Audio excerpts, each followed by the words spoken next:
Halo teman Set M Ganik, selamat datang di Bedah Cerita M Ganik. Bedah Cerita M Ganik adalah sesi membedah cerita dari konsumen M Ganik yang telah berhasil mendapatkan kesehatan gula darah yang diinginkan. Pada Bedah Cerita M Ganik, kami menghadirkan dokter atau expert untuk membantu memberikan edukasi melalui pengalaman sukses yang kami bagikan agar bisa dibedah melalui sisi medis dengan tujuan untuk mengedukasi lebih banyak lagi penderita diabetes di Indonesia untuk semakin lebih pintar lawan diabetes. Pada Bedah Cerita M Ganik kali ini, kami mengundang expert yaitu Dr. Eka Putra.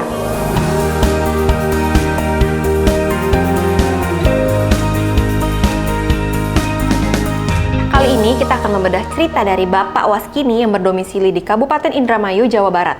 Langsung kita bacakan ceritanya. Oke. Ya, alhamdulillah manfaat Bu, gula bisa normal. Mau operasi mata dari 2018 nggak jadi-jadi, gulanya tinggi terus. Sekarang udah normal, lagi ngurus BPJS, mau operasi mata. Wah, ini seperti ceritanya Ibu Tuta ya, salah satu teman Sehat M Ganik yang waktu itu pernah bercerita, ingin operasi mata tapi nggak diperbolehkan oleh dokternya karena gula darahnya tinggi. Ini dia cerita Bu Tuta.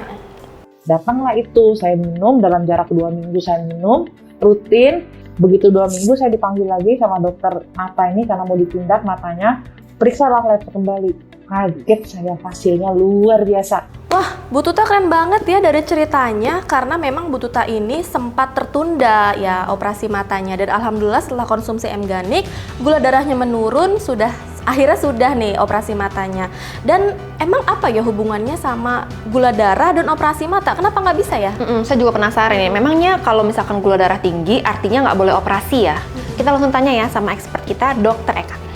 Halo dok, kita bertemu kembali. Kita mau nanya lagi nih dok, mengapa sih seseorang dengan gula darah yang tinggi tidak diperbolehkan operasi? Ini pertanyaan memang bagus dan memang akan menjadi pertanyaan semua pasien. Saat dok gula darah tinggi, saya boleh operasi nggak ya? Kita bilang di luar operasi mata kah, operasi kecil atau kita bilang operasi yang besar, ya kan? Itu semua gimana pun akan menyebabkan suatu perlukaan atau kita bilang pasti ada perdarahan, mau kecil atau besar, ya.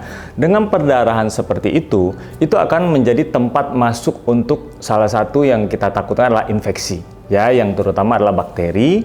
Nah, dan saat gula darah pasien tinggi dan mendapat kita bilang ada sedikit luka, walaupun kita bilang sudah dikerjakan di tempat yang steril, tapi dengan gula darah tinggi, resiko infeksi tetap ada. Jadi antara kalau saat gula darah tinggi dan dilakukan operasi, satu, bisa terjadi infeksi lanjutan yang tidak diinginkan.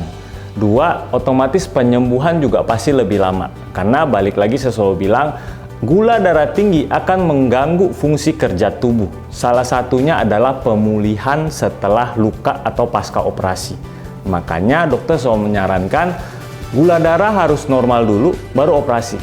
Nah, jadi tidak ada gangguan atau pemberat setelah atau saat dilakukannya operasi, seperti itu sih. Oke, nah sekarang kita udah ngerti banget ya Bu Nurul ya, ternyata memang yang dikhawatirkan adalah ada terjadi infeksi lanjutan yang tidak diinginkan atau pemulihan yang menjadi lama gitu ya Bu Nurul. Betul, karena memang dampaknya ini ternyata berkepanjangan ya si infeksi ini kalau tetap dipaksakan dilakukan ketika gula darah tinggi. Oke, terima kasih Dokter Eka atas edukasinya kembali nih. Mudah-mudahan kita bisa bertemu lagi di Bedah Cerita M Ganik berikutnya ya dok. Bye dok. Baik, sampai bertemu kembali.